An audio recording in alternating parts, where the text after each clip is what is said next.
حکمت عملی ہے پاکستان تحریک انصاف کی. خان صاحب نے آپ کو یاد ہو کہ لاہور میں کہا تھا جلسے میں, رائیونڈ والے جلسے میں, کہ اب نہ کوئی جلسہ ہوگا نہ کوئی دھرنا ہوگا. جب کیس سپریم کورٹ میں چل رہا ہے, آپ کہہ رہے ہیں کہ کیس بالکل درست سمت میں جا رہا ہے, تو پھر یہ جلسے کیوں؟ ہم سمجھتے ہیں کہ یہ کیس اس نوعیت کا ہے اور اس اہمیت کا ہے کہ پاکستان کے عوام کو پوری طرح آگاہ کرنا چاہیے. دیکھیے, ایک طرف حکومت کے پاس وسائل ہیں, وہ میڈیا پہ بھی اثر انداز ہو رہے ہیں, اور ان کے پاس اتنا بے پناہ پیسہ ہے وہ پھینکتے ہیں. اب ہمارے پاس تو وہ وسائل نہیں ہیں, اور ہم تو پرنٹ میڈیا کو بھی اور الیکٹرانک میڈیا کو اس طریقے سے متاثر نہیں کر سکتے جس طریقے سے حکومت کرتی ہے. تو ہمارے پاس ایک راستہ ہے کہ ہم اپنا نقطہ نظر عوام کے سامنے پیش کریں, اور عوام کی کچہری میں. لیکن اس کیس کا فیصلہ عوام نے تو نہیں سنانا. شاہ صاحب, کیس کا فیصلہ عدالت نے سنانا ہے, اس کے بعد عوام خود بخود اثر انداز. فیصلہ عدالت نے سنانا ہے, لیکن یہ مسئلہ عوامی نوعیت کا ہے, قومی نوعیت کا ہے. پاکستان کے لوگوں کے سامنے حقائق ہونے چاہیے, کیونکہ حکومت کا موقف تو یہ تھا کہ لوگوں کو تو اس معاملے میں دلچسپی نہیں ہے, لیکن ہم نے ثابت کیا ان اجتماعات سے اور ان جلسوں میں حاضری بتا رہی ہے کہ عوام کو دلچسپی ہے. پاکستان کے شہری اس کیس کو بڑی اپنا غور سے سن بھی رہے ہیں اور دیکھ بھی رہے ہیں, اور ان کی نظر ہے اس کیس پر. ٹھیک ہے, بہت شکریہ شاہ محمود قریشی صاحب ہمیں شو میں جوائن کرنے کے لیے. ناظرین, یہاں ایک بریک لیں گے, بریک کے بعد بڑھیں گے شو کے اگلے سیگمنٹ کی جانب. اسٹے ود اس.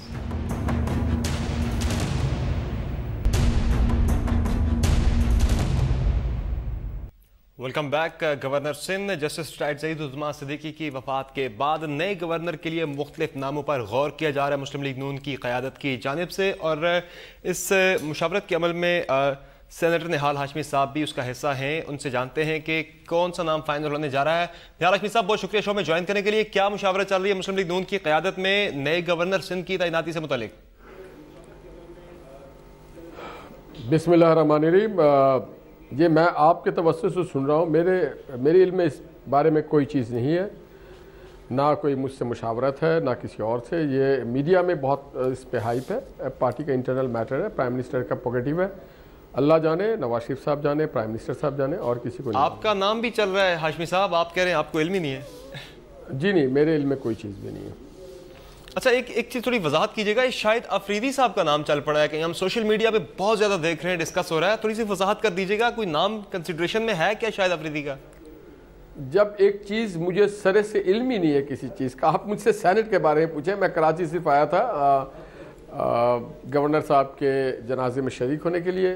سعید العظما صدیقی صاحب ہم بڑے مہربان تھے, بڑے شفقت کرتے تھے, ایک عظیم انسان تھے پاکستان کے. جب ان کی تعیناتی ہوئی تھی تو آپ اس عمل کا حصہ تھے ہاشمی صاحب, اس لیے ہم آپ سے جاننا چاہ رہے ہیں کہ کیا میری ان کے ساتھ ایک بہت پرانی ایسوسیشن ہے, 30 سال پہ محیط ہے. میری مسلم لیگ میں آنے سے پہلے سے ہے. میں جب وکالت شروع کیا تھا تب سے میری ان کے ساتھ بہت اچھے, اللہ تعالیٰ ان کو غریق رحمت کرے. ان کے کردار پہ, ان کی ججمنٹس پہ, ان کی اپرائٹمنٹ پہ زیادہ ڈسکس ہونا چاہیے. پرائم منسٹر کی ڈومین ہے, پروگیٹیو ہے, جس کو چاہیں وہ بنا دیں گے. لاسٹ ٹائم جب صدیقی صاحب کو نومینیٹ کیا گیا تھا گورنر سندھ کے لیے, تو پیپلز پارٹی نے بہت زیادہ اعتراضات کا اظہار کیا تھا. ان کا یہ کہنا تھا کہ ہماری صوبائی حکومت ہے, ہم سے کم از کم مشاورت تو کر لیتے. تو اب کی بار کیا مشاورت کی جائے گی, پیپلز پارٹی کو آن بورڈ لیا جائے گا؟ دیکھیے, ہم وہی کام کرتے ہیں جو آئین اور قانون میں درج ہوتا ہے اور جو جمہوری اقدار ہوتا ہے. جب ماضی میں پیپلز پارٹی کی حکومت تھی تو کیا انہوں نے جب گورنر تعینات کیا تھا سلمان تاثر صاحب سے, تو مجھے نہیں معلوم کہ نہ مجھے لگتا ہے نہ مجھے یقین ہے کہ کسی قسم کے ہم سے مشاورت نہیں کی گئی تھی. تو یہ فیڈرل گورنمنٹ کی پروگیٹیو ہے. فیڈرل گورنمنٹ اگر چاہے کرے, نہیں چاہے تو نہ کرے. حکومت کسی کی ہو مگر نمائندگی فیڈرل گورنمنٹ کی ہے, تو پھر یہ گورنر قانون میں تو ایسی پھر تو جناب وہ صوبے کے نمائندے ہو جائیں گے. اگر ان سے ان کی مرضی کی بات چلے تو پھر federal government stands nowhere دین.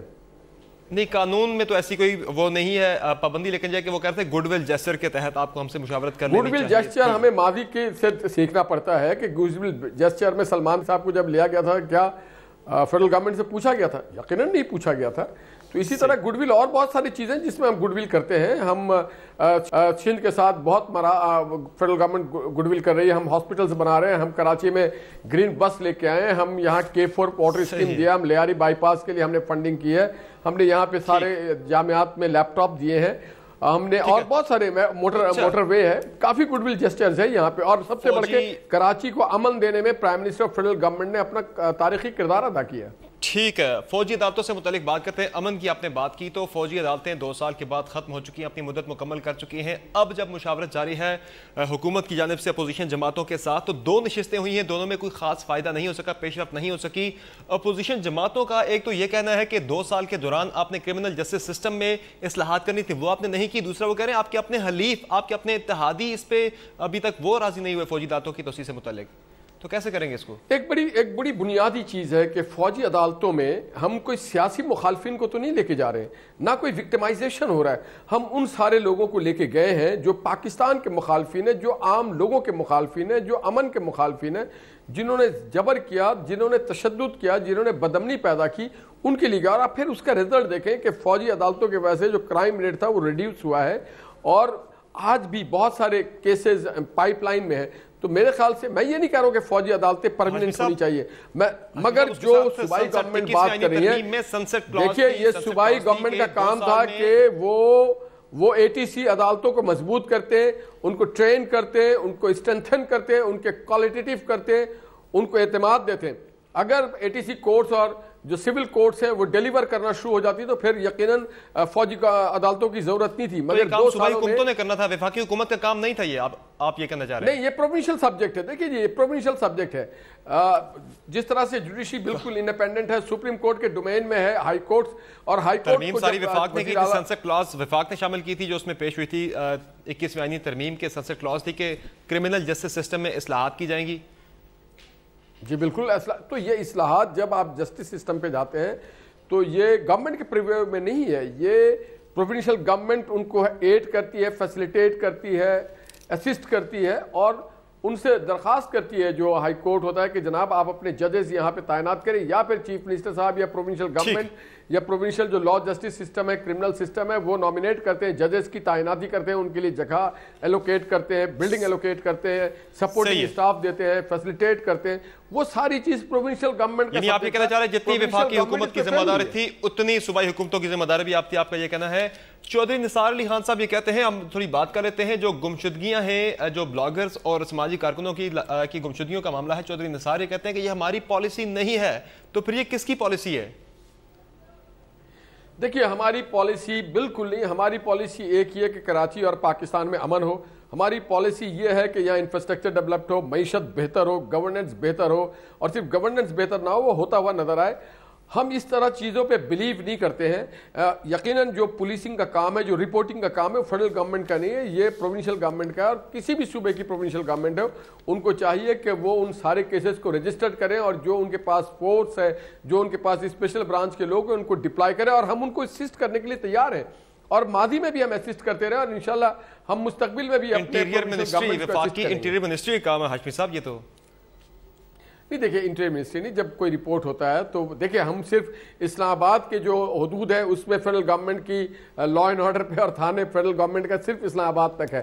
پنجاب کی حکومت میں پنجاب ہے، سندھ میں سندھ ہے، بلوچستان میں بلوچستان ہے، کے پی میں کے پی کی حکومت ہے.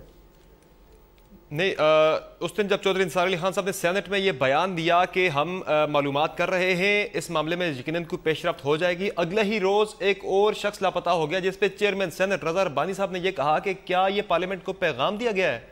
تو یہ کس کی طرف سے پیغام ہے؟ یہ کیا معاملہ ہے؟ کیا ذرا یہ تو آپ تحقیقات کریں. آپ لوگ ماشاءاللہ کافی باصلاحیت لوگ ہیں، بہت اچھی حکومت آپ کی ہے، حکومت آپ کی ہے، انویسٹیگیشن جرنلزم اور انویسٹیگیٹنگ آج تو امریکہ اور برطانیہ نے بھی سمجھتے ہیں.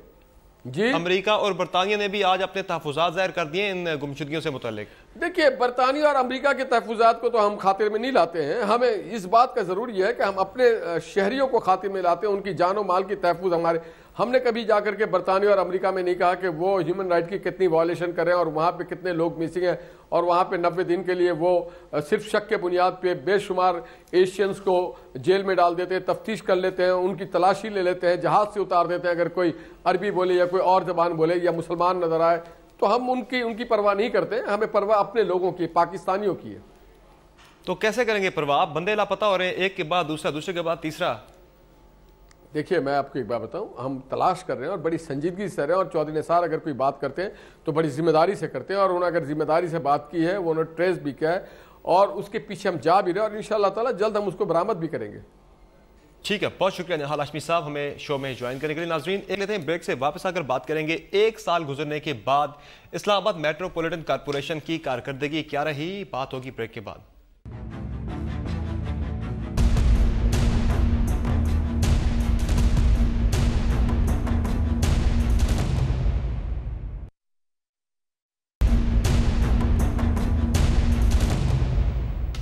Welcome back. اور اب بات ہو جائے اسلام آباد میٹروپولیٹن کارپوریشن کے قیام کی. 1 سال ہو گیا اسلام آباد میں بلدیاتی انتخابات ہوئے اور میٹروپولیٹن کارپوریشن کے قیام کو, لیکن 1 سال کے بعد بھی اسلام آباد کے شہریوں کے بنیادی مسائل جو کہ میٹروپولیٹن کارپوریشن کو جو اختیار ملا تھا اس میں building control, water supply, sanitation, parks, environment اور سپورٹس کا شعبہ میٹروپولیٹن کارپوریشن کے کنٹرول میں آیا تھا, لیکن 1 سال کے بعد بھی ان تمام شعبوں میں کوئی بھی کام نہیں ہو سکا.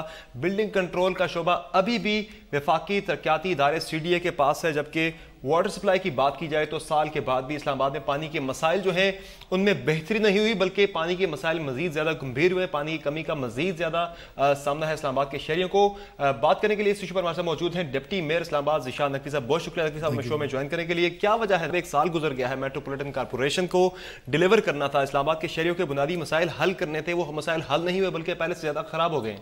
ایشو یہ ہے جی کہ جس طرح اسلام آباد میں آپ کو پتہ ہے کہ پہلی دفعہ یہ میٹروپولیٹن کارپوریشن بنی ہے, تو اس حوالے سے تھوڑے مسائل سامنے آ رہے ہیں. جیسے آپ دیکھیں کہ 1947 کا جو پاکستان ہے, جو آج کا پاکستان ہے, اس میں کافی فرق ہے. تو اس حوالے سے ایک تو ہمارا جو جب ہم فعال ہوا ہمارا ادارہ, تو وہ بجٹ جا چکا تھا جون میں, جو بجٹ اسکیمیں چلی جاتی ہیں, تو ایک تو ہمیں بجٹ کی وجہ سے بہت زیادہ پریشانیاں سامنے آ رہی ہیں. 10 ارب کا بجٹ پیش ہوا تھا آپ کا جون میں. نہیں, وہ تو غیر ترقیاتی بجٹ ہے, اس میں تو جو تنخواہیں اور یہ چیزیں ہونی ہیں, کچھ 1.5 ارب اس میں مینٹیننس کا ہے. تو اس میں پہلا سال ہے, اس میں تھوڑی مشکلات آئی ہیں. امید کی جا رہی ہے کہ جو آنے والا جون ہے اس میں ہم جب اپنا بجٹ کریٹ کر سکیں گے تو اس میں کافی کنٹرول کیا جا سکے گا. کتنا بجٹ آپ کا ریکوائرڈ ہوگا آنے والے مالیاتی سال کے لیے؟ اس میں تو ہم دیکھ رہے ہیں جیسے DMA ڈپارٹمنٹ ہے, اس میں ہم خود بھی کریں گے. جیسے اب ہمارے یونین کونسل کے آفیسز, کوئی 26 یونین کونسل کے آفیسز ہم نے دے دیے ہیں.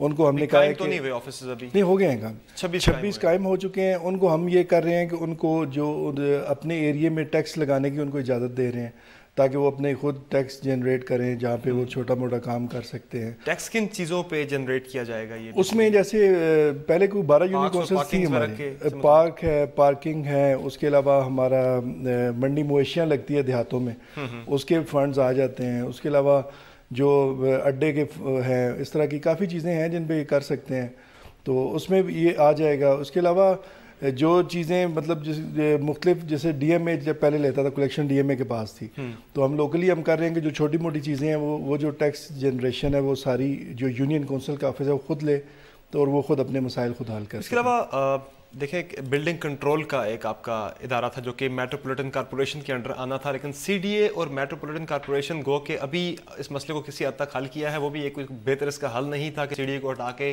میئر اسلام آباد کو ہی بنا دیا گیا, چیئرمین CDA کا اضافی اختیار دے دیا گیا, لیکن ابھی بلڈنگ کنٹرول کا ادارہ ابھی بھی CDA کے انڈر ہے. اس میں یہ ہے نا جی, جو اداروں میں کشمکش لگی ہوئی تھی کافی ٹائم, تو وہ لے گئی ہے ہمارا. مطلب یہ جیسے پہلے CDA کا تھا جی کہ باقی جو 197 پارکس ہیں وہ دے دیے جائیں MCI کو, اور جو اس میں راول لیک ہے, زو ہے, اور جو F9 پارک ہے, جو مین پارکس ہیں, وہ CDA کے پاس رہیں گے. وہ لاجک سمجھ سے باہر تھی, پہلے ان چیزوں میں کشمکش رہی, کیونکہ ہمارا یہ سال تو یہ چیزیں ہی کھا گئی ہیں کہ کیا MCI کے پاس آئے گا اور کیا CDA کے پاس رہے گا. تو اس وجہ سے ہم کوئی وہ کام نہیں کر سکے جو ہمیں کرنا چاہیے. واٹر سپلائی سب سے بڑا ایشو ہے اس وقت. وفاقی دارالحکومت ہے اسلام آباد, یہاں پہ پانی کا مسئلہ سب سے زیادہ گمبھیر ہے. پانی کی بات کی جائے تو 172 میں سے 72 آپ کی جو موٹریں خراب ہیں, اس کے جو ٹیوب ویلز ہیں ان کی, اس میں ہم کر رہے ہیں جی. ابھی کچھ پیسے دیے بھی ہیں ہم نے واٹر سپلائی والوں کو, جو کچھ کام ہوئے ہیں, کچھ کافی سارے ٹیوب ویلز ٹھیک بھی ہوئے ہیں. اس کے علاوہ تھوڑا سا آپ کو پتہ ہے بارشوں کی وجہ سے جو خانپور ڈیم کی جو سپلائی ہے وہ واٹر لیول بھی نیچے چلا گیا ہے. سملی ڈیم جو دوسرا سورس ہے ہمارا, وہ بھی اس میں بھی پانی کافی نیچے چلی گئی ہے. بالکل, تو وہ بھی تھوڑا سا ایشو آ رہا ہے, لیکن الحمدللہ کافی حد تک اپنے اسے کنٹرول کیا. ابھی ہم پلان کر رہے ہیں کہ جو ہماری جو مارگلا سائٹ ہے وہاں قائد اعظم یونیورسٹی سے لے کے ٹیکسلا تک, اس میں کافی زیادہ سورسز ایسے ہیں جہاں پہ رین واٹر کو سٹاک کیا جا سکتا ہے. خانپور ڈیم سے آنی تھی پانی کی سپلائی, وہ تو آئی ہوئی ہے, وہ ایک ہے, لیکن اس کو مزید ایک پراپر ایک لائن بنا کے وہاں سے وہ کچھ جگہ پہ رکا ہوا ہے. بھی غالباً آپ کی 3 میں سے 2 موٹریں خراب ہیں جو پانی ایسے ہی, بالکل ایسے ہی ہے. وہ ہم کوشش اب اس میں ریپیئر کرنے جا رہے ہیں, بلکہ ہم نئی موٹریں بھی خریدنے جا رہے ہیں ابھی. کچھ ہی ٹائم میں، کیونکہ ابھی وہ ایک موٹر چل رہی ہے، وہ بھی اللہ نہ کرے کہ اس کا کچھ ہو جاتا ہے تو کافی زیادہ ایشو سامنے آ سکتے ہیں۔ یہ کب تک ہو جائے گا سارا کچھ؟ 1 سال تو گزر گیا نقوی صاحب۔ سر امید کی جا رہی ہے کہ جو آنے والا سال ہے، یہ جو جنوری میں شروع ہو گیا، رکاوٹ کون ہے آپ کے فنڈز میں؟ کون رکاوٹ بنا ہوا ہے؟ کیوں یہ فنڈز نہیں دیے جا رہے؟ حکومت اوپر وفاقی بھی آپ کی اپنی بیٹھی ہوئی ہے، نیچے سی ڈی اے بھی آپ کے اپنے کنٹرول میں، اب تو میئر صاحب ہی کنٹرول کر رہے ہیں سی ڈی اے کو بھی۔ جب سے میئر صاحب کے پاس چارج آیا ہے سی ڈی اے چیئرمین کا، تو اس وجہ سے کچھ بہتری آئی ہے۔ کچھ فنڈز کے جو ہمارے ایشوز تھے وہ کافی حد تک ہم سی ڈی اے کے فنڈز یوز کر کے ہم نے اس کو بہتر کیا ہے، کوئی واٹر سپلائی کو دیا ہے۔ بلکہ جب انہوں نے واٹر سپلائی والوں نے تھوڑا سا کیا تو ہم نے ہمارا اپنا ادارہ ہے ایم پی او، تو ایم پی او کو دیا ہے اب جو ٹیوب ویلز کا کام ہے اور جو اس کی ریپیئرنگ ہونی ہے، جو لیکیجز بند کرنی ہے، یہ سارا ہم نے ان کے تھرو بھی کرا رہے ہیں تاکہ یہ جلد سے جلد اس مسئلے کو حل کیا جائے۔ اربن ڈیولپمنٹ آپ کا ایک بڑا کام ہے، سلمز ہیں اسلام آباد میں، ان کی کہیں اور آباد کاری کا کوئی ایسا سسٹم نہیں ابھی تک؟ اس میں ہمارے پلان میں چھوٹی ہو سوسائٹی جہاں پہ لو انکم لوگ وہاں پہ آباد ہو سکیں، سلمز ختم ہو اسلام آباد میں سے۔ اس میں ہم کوشش کر رہے ہیں جی کہ لوکل چیئرمین کو ساتھ رکھ کے کوئی اچھے طریقے سے کچھ لوگوں کے ساتھ مسائل حل کر کے، اگر کوئی ان کے ایشوز رہتے ہیں، کچھ بینیفٹس اگر ان کے رہتے ہیں، ان کو حل کریں۔ اور کافی جگہیں سی ڈی اے کے پاس اور موجود ہیں اسلام آباد میں، جہاں پہ اگر چھوٹی ہاؤسنگ اسکیم بنائی جائے تو کم از کم مڈل کلاس اور لوور مڈل کلاس کے لیے ہم اچھا سیکٹر بنا سکتے ہیں۔ بہت شکریہ ذیخان نقوی صاحب شو میں جوائن کرنے کے لیے۔ ناظرین، آج کے شو میں اتنا ہی۔ ہمیں اپنا فیڈ بیک ضرور دیجیے گا، ہمارا ٹویٹر ہینڈل @سمر عباس۔ آپ سے ملاقات ہوگی کل، تب تک کے لیے اجازت دیجیے، اللہ حافظ۔